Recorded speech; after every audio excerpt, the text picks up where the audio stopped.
Hello friends, हमारे YouTube channel अड्डा 2020 में आपका स्वागत है। तो आज हम लोग पढ़ेंगे मौर्य साम्राज्य के बारे में।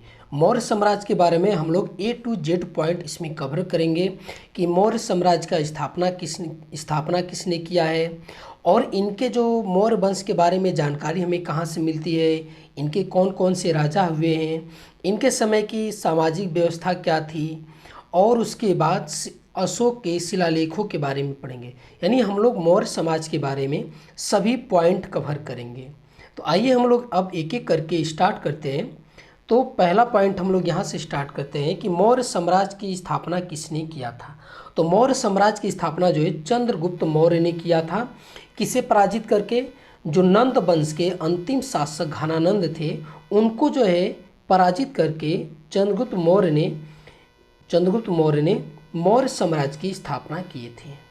ठीक है, तो पहला क्वेश्चन यही आपसे बनता है कि चंद्रगुप्त मौर्य ने किसे हराकर मौर्य वंश की स्थापना किए थे। तो ये नंद वंश के अंतिम शासक घनानंद को पराजित करके मौर्य वंश की स्थापना किए थे। मौर्य वंश के बारे में हमें जो है जानकारी कहाँ कहाँ से मिलती है उनके बारे में।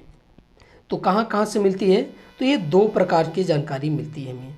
एक है साहित्यिक स्रोत और एक है पुरातात्विक स्रोत।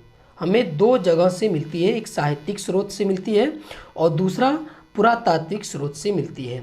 साहित्यिक स्रोत में कहाँ से मिलती है? जो विष्णुगुप्त का यानी चाणक्य का अर्थशास्त्र है, मेगस्थनीज का इंडिका है, मुद्रा राक्षस है, जैन धर्म और बौद्ध ग्रंथ, इन सभी से जो है मौर्य वंश के बारे में जानकारी मिलती है। अगर हम पुरातात्विक स्रोत की बात कर लेते हैं तो पुरातात्विक में अशोक के अभिलेख से मिलती है, जूनागढ़ अभिलेख से मिलता है जानकारी और रुद्रदामन अभिलेख से मिलता है। मौर्य वंश के बारे में जानकारी मिलती है। तो ये आपके मौर्य वंश के जो स्रोत हैं, जो हमें जानकारी मिलने के स्रोत है, तो ये है उनकी मुख्य स्रोत है। अब आगे हम लोग देखते हैं मौर्य वंश का विस्तार देखते हैं हम लोग। तो मौर्य वंश का विस्तार, ठीक है, तो चंद्रगुप्त मौर्य ने मौर्य वंश की स्थापना किए थे और उन्होंने एक विस्तृत राज्य की स्थापना किए थे। मौर्य वंश का जो विस्तार था ये उत्तर में हिमालय से लेकर दक्षिण में मैसूर तक था और पूर्व में बंगाल से लेकर उत्तर पश्चिम में हिंदू कुश पर्वत तथा पश्चिम में अरब सागर तक जो है ये साम्राज्य फैला था। आप लोग मैप में देख सकते हैं कि ये जो है यहाँ ये मैसूर तक है आपका, ठीक है, ये आपका उत्तर में और ये बंगाल में, ठीक है, और ये जो है बंगाल की खाड़ी देख रहे हैं आप लोग, और उसके बाद हिंदू कुश पर्वत, ये यहाँ तक पूरा ये मौर्य साम्राज्य फैला था। अगला हम आप लोग आगे देखते हैं कि मौर्य साम्राज्य के शासक कौन कौन हुए थे। तो जो मौर्य वंश के स्थापना किए थे तो ये चंद्रगुप्त मौर्य किए थे। इनके पुत्र बिंदुसार थे, फिर इनके पुत्र जो है ये अशोक थे, इनके बाद जो है दशरथ मौर्य बैठे थे, फिर इनके बाद संप्रति बैठे थे, फिर उसके बाद शालीसुख बैठे थे, फिर देववर्मन बैठे थे, फिर उसके बाद शतधन्वन बैठे थे, फिर और अंतिम शासक जो मौर्य वंश का था वो बृहद्रथ था। ठीक है, ये बृहद्रथ था मौर्य वंश का अंतिम शासक। आप लोग को याद कितना करना है? तो आप लोग को जो है चंद्रगुप्त मौर्य, बिंदुसार और अशोक, ये तीन आप लोग को इनके बारे में याद करना है और ये अंतिम शासक है ये। ठीक है, तो इनसे पॉइंट याद करना है कि मौर्य वंश का अंतिम शासक कौन था। तो ये बृहद्रथ था। और इसकी हत्या किसने किया था? तो शिशुनाग ने किया था। ठीक है, तो ये आप लोग को पॉइंट याद करना है। तो आप लोग पढ़ते हैं चंद्रगुप्त मौर्य के बारे में। तो चंद्रगुप्त मौर्य जो है मौर्य वंश का जो है प्रथम शासक और संस्थापक भी था और इन्होंने 322 ईसा पूर्व में नंद वंश के शासक जो घनानंद थे उनको पराजित करके जो है मगध के राजा बने थे। ये किसकी सहायता से? चाणक्य की सहायता से बने थे। ठीक है, इन्होंने घनानंद को पराजित किया था और मौर्य वंश का स्थापना किए थे। और चंद्रगुप्त मौर्य ने चाणक्य को अपना प्रधानमंत्री बनाया। और चाणक्य को किस नाम से जाना जाता है? तो चाणक्य को जो है कौटिल्य या विष्णुगुप्त के नाम से जाना जाता है। और एक इसमें इंटरेस्टिंग पॉइंट और भी है कि घनानंद को हराने के बाद जो चंद्रगुप्त मौर्य थे, घनानंद की पुत्री जो दुर्धरा था, उनका नाम था दुर्धरा, उनसे जो है विवाह कर लेते हैं। ठीक है, विवाह कर लेते हैं और इन्हीं से उत्पन्न होते हैं आपके ये बिंदुसार। ठीक है, कौन होते हैं? ये आपके होते हैं बिंदुसार जो है, ये आपके इन्हीं से उत्पन्न होते हैं, दूरधारा से। आगे है कि यूनानी लेखकों के द्वारा जो है चंद्रगुप्त को जो नाम दिया गया है, प्लूटार्क के द्वारा जो है एंड्रोकोटस दिया गया है और जस्टिन के द्वारा जो है सेंड्रोकोटस नाम दिया गया है। और 1793 ईस्वी में सर विलियम जोन्स ने सर्वप्रथम यह बताया कि यह नाम चंद्रगुप्त मौर्य के हैं। ठीक है, यह नाम किसके हैं? चंद्रगुप्त मौर्य के हैं। एंड्रोकोटस और सेंड्रोकोटस इन्होंने ही बताया था। आगे हम लोग देखते हैं कि 305 ईस्वी में 305 ईसा पूर्व में, ठीक है, 305 ईसा पूर्व में सेलुकस निकेटर के मगध पर आक्रमण कर दिया था। ठीक है, जो सेलुकस निकेटर था वो 305 ईसा पूर्व में जो है मगध पर आक्रमण कर दिया था, किंतु चंद्रगुप्त मौर्य ने उसे पराजित कर दिया। और यहाँ पर भी चंद्रगुप्त मौर्य ने उनकी पुत्री, जो सेलुकस निकेटर की जो पुत्री थी कार्नेलिया, ठीक है, जिसे हम लोग हेलेना के नाम से भी जानते हैं, उससे जो है विवाह कर लिया था। ठीक है, विवाह कर लिया। और युद्ध के शर्तों के अनुसार जो है सेलुकस निकेटर ने 4 प्रांत दिए थे, एक काबुल, कंधार, हेरात और मकरान। ठीक है, ये चंद्रगुप्त मौर्य को दिए थे। और चंद्रगुप्त मौर्य ने भी सेलुकस निकेटर को 500 हाथी जो है भेंट दिए थे। ठीक है, ये 500 हाथी जो है भेंट दिए थे चंद्रगुप्त मौर्य ने सेलुकस निकेटर को। सेलुकस निकेटर ने अपना राजदूत किसी मेगास्थनीज को जो है अपने राजदूत, जो उनकी सेलुकस निकेटर के जो राजदूत थे मेगास्थनीज, ये इनको जो है चंद्रगुप्त मौर्य के दरबार में भेजा था। और मेगास्थनीज की जो पुस्तक है उसका नाम है इंडिका। ठीक है, उनका नाम है इंडिका, जो मौर्य वंश के बारे में जो है ये जानकारी देती है। आगे हम लोग पढ़ेंगे कि मेगास्थनीज जो इनकी पुस्तक इंडिका है, यानी मेगास्थनीज ने भारतीय समाज को कितने वर्गों में विभाजित किया और 7 वर्गों का कौन कौन से वर्ग थे उनके बारे में हम लोग आगे पढ़ेंगे। आगे हम लोग अगला पॉइंट देखते हैं कि जो जैन गुरु भद्रबाहु से प्रभावित होकर चंद्रगुप्त मौर्य ने जैन धर्म को अपना लिया था। और कर्नाटक में श्रवण बेलगोला में 298 ईसा पूर्व में संलेखना विधि के द्वारा जो है ये अपना प्राण त्याग कर दिए थे। ठीक है, तो आपसे एग्जाम में क्या पूछेगा कि चंद्रगुप्त मौर्य ने किससे जो है प्रभावित होकर जैन धर्म अपना लिया था? तो ये भद्रबाहु से। और अपना प्राण जो है किस विधि द्वारा त्यागे थे? तो ये संलेखना विधि द्वारा जो है त्यागे थे। अब आगे हम लोग पढ़ते हैं बिंदुसार।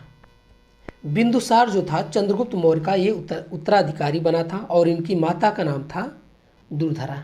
ठीक है, इनकी माता का नाम दुर्धरा था, जो घनानंद की पुत्री थी। बिंदुसार को जो है अमित्रघात के नाम से भी जाना जाता है।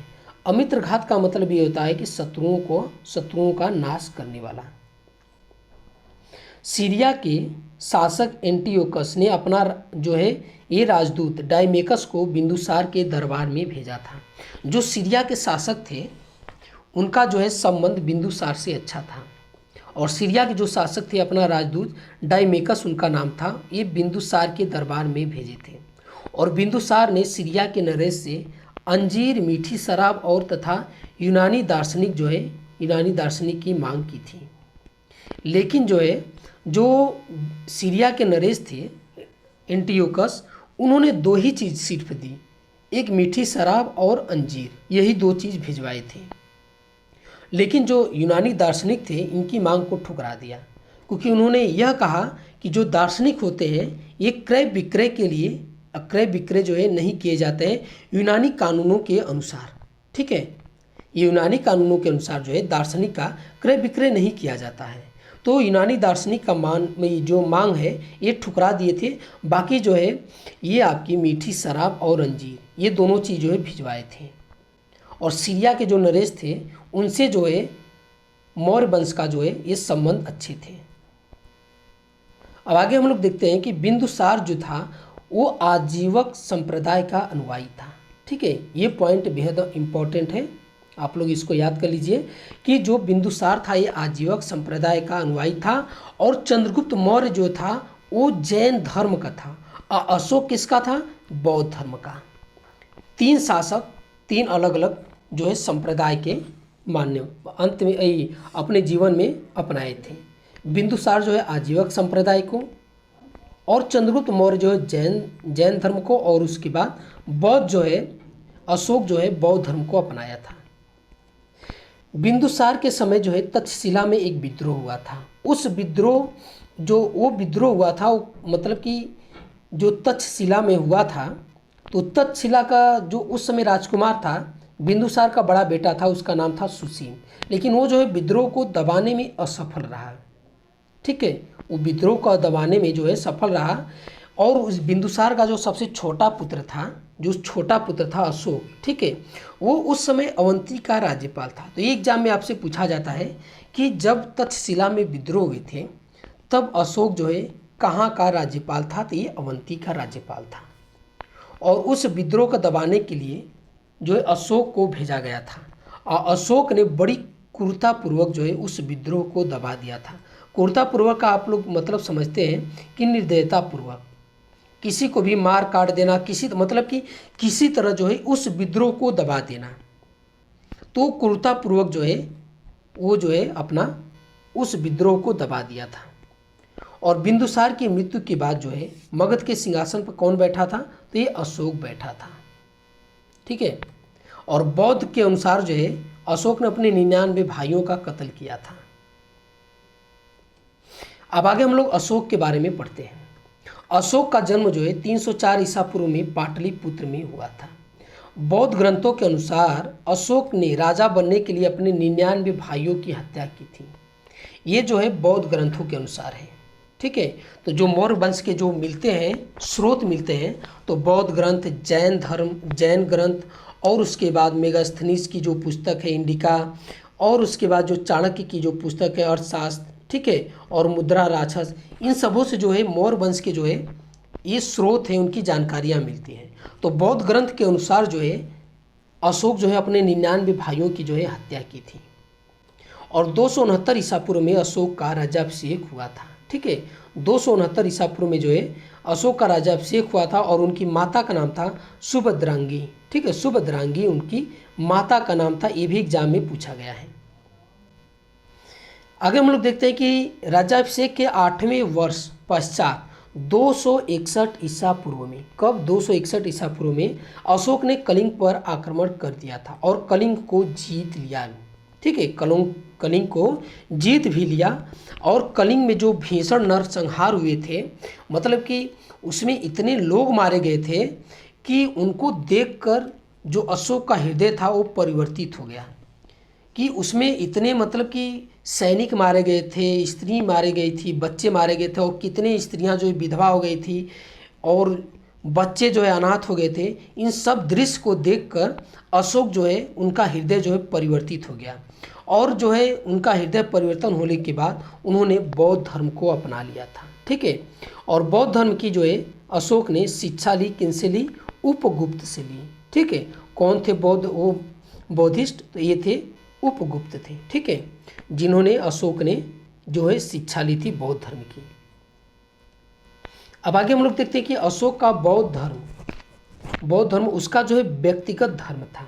वो अन्य शासकों की तरह, जैसे कि इनमें जो भी शासक हुए मौर्य वंश में, तो उनका कोई भी धर्म हो, जैसे कि जब चंद्रगुप्त मौर्य ने जैन धर्म को अपनाया तो उसको राजकीय धर्म नहीं घोषित किया, वो सिर्फ वो व्यक्तिगत अपने अपनाए, न कि अपनी जनता पर थोपे। इसी तरह जो है बिंदुसार भी था, और अशोक भी जो है वही नीति का पालन किया। अशोक ने भी जब बौद्ध धर्म को अपनाया तो ये व्यक्तिगत धर्म को वो अपने व्यक्तिगत स्वयं अपनाया। ये नहीं कि किसी और को, अपनी जनता को प्रेशर किया या उन पर अत्याचार किया कि नहीं आप बौद्ध धर्म को अपनाएं। नहीं, वो सिर्फ वो व्यक्तिगत धर्म को अपनाया, और उसे राजकीय धर्म जो है घोषित नहीं किया अशोक ने।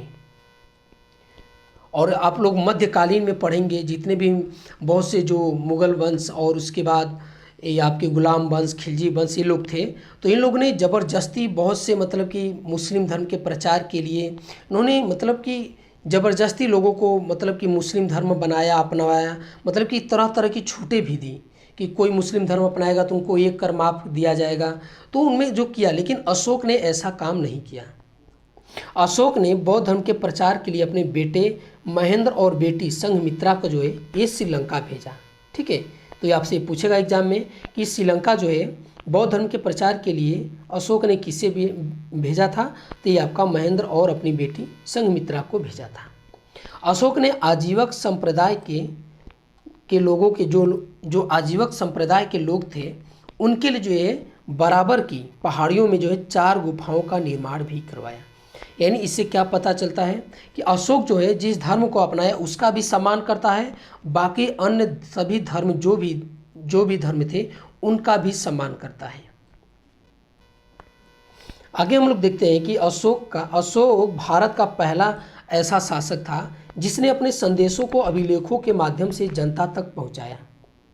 और अशोक के अभिलेखों की जो भाषा थी वो प्राकृतिक थी।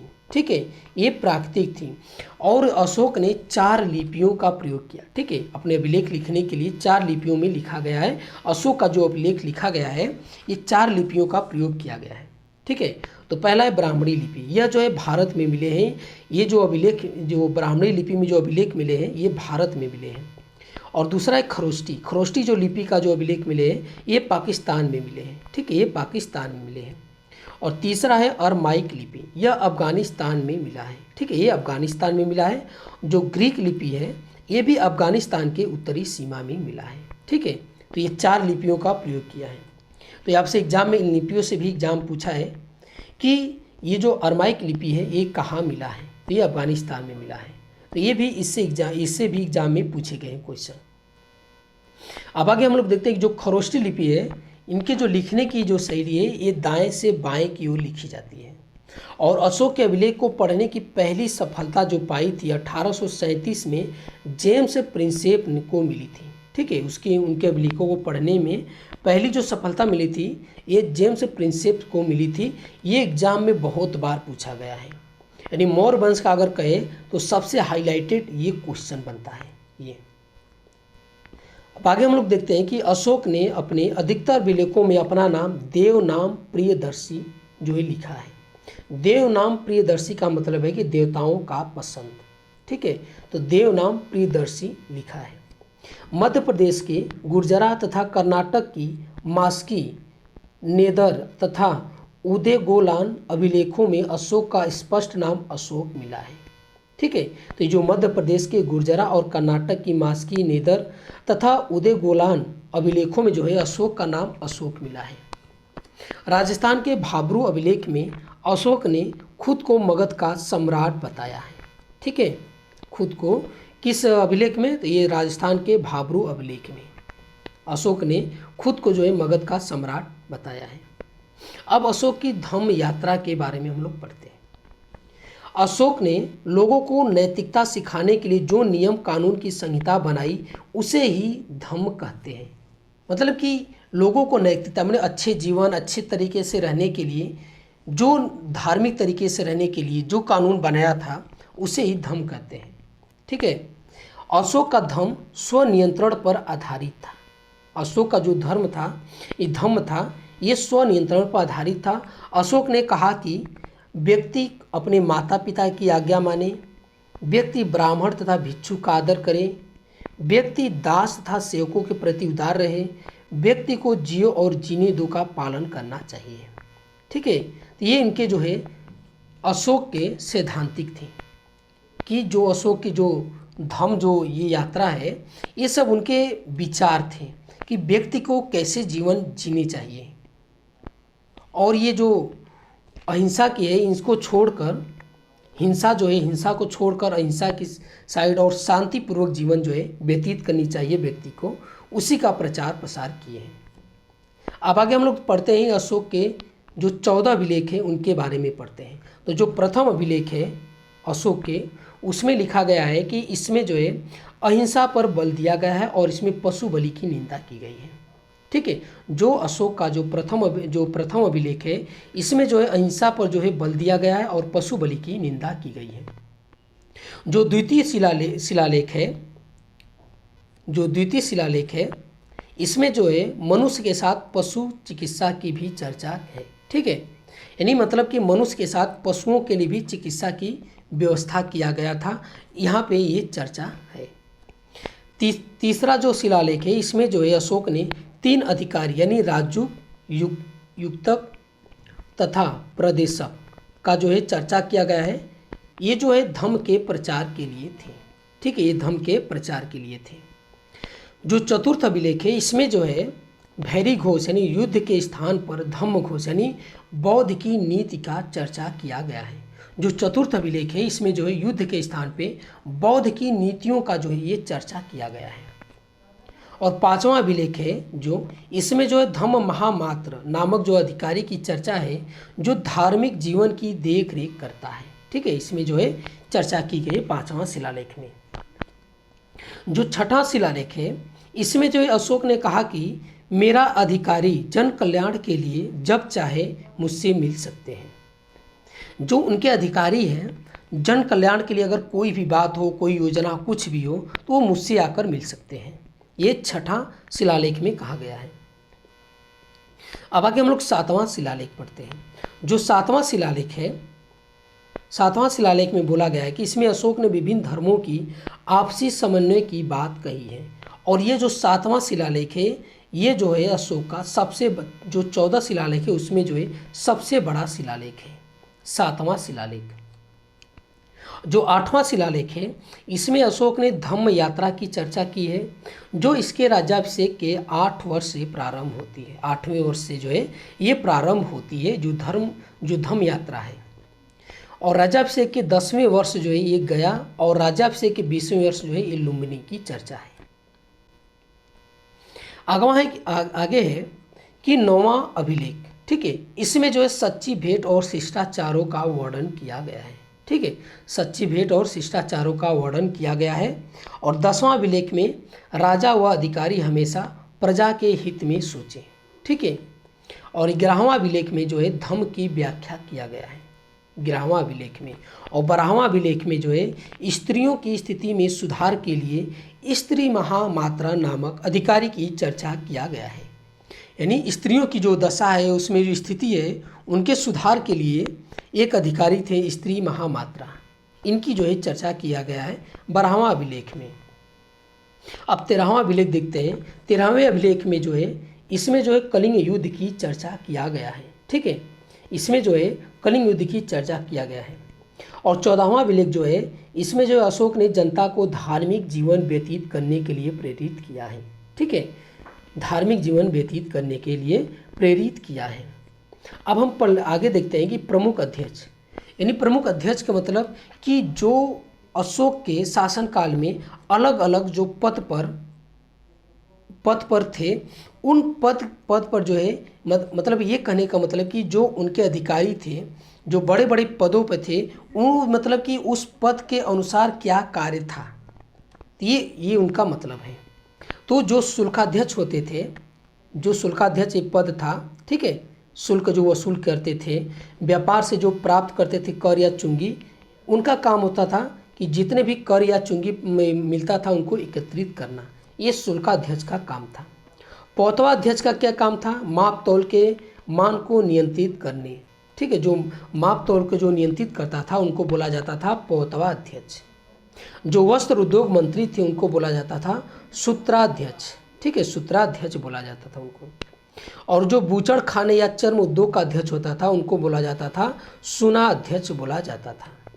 जो टकसाल का अध्यक्ष होता था उसको बोला जाता था लछड़ा अध्यक्ष, ठीक है, उसको बोला जाता था लछड़ा अध्यक्ष। और जो घोड़ों की देखभाल करने वाला होता था उनको बोला जाता था अश्वाध्यक्ष, ठीक है। और जो हाथियों की देखभाल करने वाला होता था उनको बोला जाता था हस्तया अध्यक्ष, ठीक है, हस्त्या अध्यक्ष बोला जाता था उनको। और जो खान मंत्री होते थे उनको बोला जाता था अकारा अध्यक्ष उनको बोला जाता था।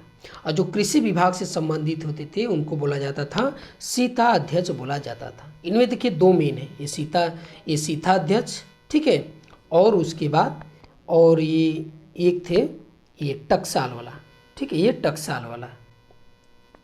आगे हम लोग देखते हैं कि मौर्यकालीन सैन्य व्यवस्था के बारे में हम लोग देखते हैं। यूनानी इतिहासकारों के अनुसार चंद्रगुप्त की सेना में 6 लाख पैदल सेना थे, 30,000 अश्वरोही थे और 9,000 गज सेना थे और 8,000 रथ सेना थे, ठीक है, ये यूनानी इतिहासकारों के अनुसार है। मेगास्थनीज के अनुसार जो है सेना की देखरेख के लिए एक अलग विभाग होता था। इस विभाग में जो है 30 सदस्य होते थे मेगास्थनीज के अनुसार, और उच्च अधिकारियों को क्या बोला जाता था? महामात्रा बोला जाता था। ये अशोक में, ये आपसे क्वेश्चन पूछेगा कि मौर्य वंश में उच्च अधिकारियों को जो है किस नाम से जाना जाता था? तो महामात्रा के नाम से जाना जाता था। ये भी एग्जाम में कई बार पूछा गया है क्वेश्चन। अब देखते हैं कि कौटिल्य के अनुसार राजा को परिस्थिति के अनुसार 3 प्रकार का युद्ध करना चाहिए। जो चाणक्य नीति आप लोग पढ़ते हैं ना, जानते हैं कि ये चाणक्य नीति तो वही है कि राजा को मतलब कि परिस्थिति के अनुसार 3 प्रकार का युद्ध करना चाहिए। पहला है प्रकाश युद्ध, जो आमने सामने का युद्ध होता है, उसे बोला जाता है प्रकाश युद्ध। और दूसरा इन्होंने बताया कि कूट युद्ध, जो चालाकी तथा छलबाजी से युद्ध किया जाता है, ठीक है। और तीसरा जो है त्रिशरी युद्ध, यानी जो अप्रत्यक्ष युद्ध या शत्रु राज्य में गृह युद्ध छिड़वा देना, ठीक है, यानी राजा के राज्य में जो है दंगा करवा देना, वहाँ पे जो है आपसी अशांति जो है फैला देना ताकि लोग वहाँ पे आपस में लड़े, ठीक है। तो ये जो है कौटिल्य के अनुसार जो है कोई भी राजा उनके 3 प्रकार का युद्ध करना चाहिए। अब आगे हम लोग देखते हैं कि सामाजिक व्यवस्था, ठीक है। तो चाणक्य ने अर्थशास्त्र में परंपरा 4 वर्णों का उल्लेख किया है, ठीक है, 4 वर्णों का उल्लेख किया है, ब्राह्मण, क्षत्रिय, वैश्य और शूद्र। ये 4 वर्णों का जो है चाणक्य ने अपने अर्थशास्त्र में जो है ये 4 वर्णों का उल्लेख किया है। मेगास्थनीज के अनुसार चातुर्वर्ण है, ठीक है, व्यवस्था का उल्लेख नहीं किया था, किंतु उसने आर्थिक आधार पर भारतीय समाज को 7 भागों में बांटा था। ये बहुत महत्वपूर्ण क्वेश्चन है, ठीक है, ये एग्जाम में कई बार पूछा गया है कि मेगास्थनीज ने अपनी पुस्तक इंडिका में भारतीय समाज को जो है कितने वर्गों में बांटा है? तो ये 7 वर्गों में बांटा है। तो कौन कौन से वर्ग? पहला है दार्शनिक, इसके अंतर्गत जो है पुजारी, भिक्षु, विद्वान आते हैं। और दूसरा है कृषक, मेगास्थनीज ने 7 वर्गों में कृषकों की संख्या सर्वाधिक बताया है। और तीसरा है पशुपालक, ये पशुपालन का कार्य करते हैं। और चौथा व्यापारिक शिल्पी, ये अधिकांशतः नगरों में निवास करते थे, जो व्यापारी होते थे नगरों में निवास करते थे। और 5वां है सैनिक, समाज में किसानों के बाद सैनिकों की सर्वाधिक संख्या थी। और 6वां है निरीक्षक, ये समाज में व्यवस्था का निरीक्षण करते थे। और 7वां है मंत्री, समाज में इसके अंतर्गत जो है शासन वर्ग में आता था, ठीक है। तो 7 वर्गों में जो है विभाजित किया था। अब हम मौर्यकालीन की वास्तुकला के बारे में देख लेते हैं। तो मौर्य काल में लकड़ी के भवन हुआ करते थे, ठीक है। जो चंद्रगुप्त मौर्य का जो भवन बना था वो भी लकड़ी का बना था, जो वर्तमान में पटना में मिले हैं, ठीक है। वर्तमान में इसके साक्ष्य कहाँ मिले हैं? पटना में मिले हैं। मौर्य काल में पत्थर के कुशल कारीगर होते थे। अशोक ने मध्य प्रदेश में सांची का स्तूप बनवाया, जो सबसे बड़ा स्तूप है। अशोक ने यूपी के सारनाथ में अशोक स्तंभ बनवाया है, जिस पर 4 पत्थर के सिरों को एक ही जगह रखा गया है, जो अहिंसा का सूचक है। यही भारत का जो है ये राष्ट्रीय चिन्ह है। तो भारत का राष्ट्रीय चिन्ह कहाँ से लिया गया है? तो ये अशोक के स्तंभ से लिया गया है, ठीक है, भारत का राष्ट्रीय चिन्ह। अब हम लोग जो है प्रीवियस ईयर क्वेश्चन देखेंगे, जो मौर्य वंश से क्वेश्चन पूछे गए हैं। तो पहला क्वेश्चन है कि चाणक्य का अन्य नाम क्या था? तो चाणक्य का जो अन्य नाम था ये आपका था विष्णुगुप्त, ठीक है, विष्णुगुप्त था। बिंदुसार ने विद्रोहियों को कुचलने के लिए अशोक को कहाँ भेजा था? तो अशोक को कहाँ भेजा था? तो ये आपका तक्षशिला भेजा था अशोक को विद्रोहियों को कुचलने के लिए। अगला क्वेश्चन है कि निम्नलिखित में से वह व्यक्ति कौन है जिनका नाम देवनाम प्रियदर्शी भी था? तो कौन है? ते मौर्य सम्राट अशोक थे, ठीक है। अशोक को जो है देवनाम प्रियदर्शी के नाम से भी जाना जाता है। आगे क्वेश्चन है कि कलिंग विजय के उपरांत अशोक महान ने निम्नलिखित किस धर्म को अंगीकार किया था? तो किस धर्म को अपनाया था? तो ये बौद्ध धर्म को अपनाया था। प्राचीन भारत का वह प्रसिद्ध शासक जिसने अपने जीवन के अंतिम दिनों में जैन धर्म को अपनाया था, तो किसने अपनाया था? तो ये आप अपनाया था चंद्रगुप्त मौर्य ने, ठीक है। चंद्रगुप्त मौर्य ने अंतिम समय में जो है जैन धर्म को अपनाया था। आगे है कि निम्नलिखित में से कौन मौर्य वंश का शासक नहीं? इनमें से पूछ रहा है कि कौन मौर्य वंश का शासक नहीं है? तो ये आपका अजात शत्रु नहीं है। बाकी चंद्रगुप्त मौर्य जो है मौर्य वंश के जो है संस्थापक है, इनका पुत्र बिंदुसार, इनका पुत्र अशोक है। आगे हम लोग देखते हैं कि मेगास्थनीज की पुस्तक का नाम क्या है। तो मेगास्थनीज की पुस्तक का नाम है इंडिका। ठीक है, इन्होंने समाज जो भारत के सामाजिक जो समाज उनको 7 वर्गों में विभाजित किया है। यही है अगला क्वेश्चन कि मेगास्थनीज ने भारतीय समाज को कितने श्रेणियों में विभाजित किया है। तो 7 श्रेणियों में विभाजित किया है। अगला क्वेश्चन है कि पाटलिपुत्र स्थित चंद्रगुप्त का महल मुख्यतः बना था तो किससे बना था। चंद्रगुप्त जो मौर्य थे उनका महल किससे बना था। तो ये लकड़ी का बना था। अगला क्वेश्चन कि सांची का स्तूप किसने बनवाया था। तो जो सांची का स्तूप है किसने बनवाया था। तो ये अशोक ने बनवाया था। अशोक के शिलालेखों को पढ़ने वाला प्रथम अंग्रेज कौन था। तो प्रथम अंग्रेज कौन था। जेम्स प्रिंसेप था। ठीक है, प्रथम जेम्स प्रिंसेप था। कलिंग युद्ध की विजय तथा क्षत्रियों का वर्णन अशोक के किस शिलालेख में है। तो अशोक के 13वें शिलालेख में है। ठीक है, 13वें शिलालेख में कलिंग युद्ध विजय तथा क्षत्रियों का वर्णन है। अगला क्वेश्चन है कि सूची 1 और सूची 2 से हमको मिलान करनी है। ठीक है, तो हमको मिलान करना है तो मिलाते हैं। चंद्रगुप्त मौर्य जो है इनको किस नाम से जाना जाता है। तो सेंड्रोकोटस के नाम से। जो बिंदुसार थे उनको बिंदुसार को किस नाम से। तो ये अमित्रघात। और अशोक को प्रियदर्शी और चाणक्य को विष्णुगुप्त। कौन सा ऑप्शन है सही। ये आपका ऑप्शन नंबर सी सही है। ठीक है, ऑप्शन नंबर सी सही है। और लास्ट आज का क्वेश्चन है कि मौर्य काल में सीता से तात्पर्य है। तो सीता से क्या तात्पर्य है। तो ये राज की भूमि से प्राप्त आय। ठीक है, राज की भूमि से प्राप्त आय जो है ये सीता जो है कहलाता था। तो ये आज का हमारा वीडियो आपको कैसा लगा। अच्छा लगा तो हमारे चैनल को सब्सक्राइब कीजिए और अधिक से अधिक शेयर कीजिए। देखने के लिए बहुत बहुत धन्यवाद।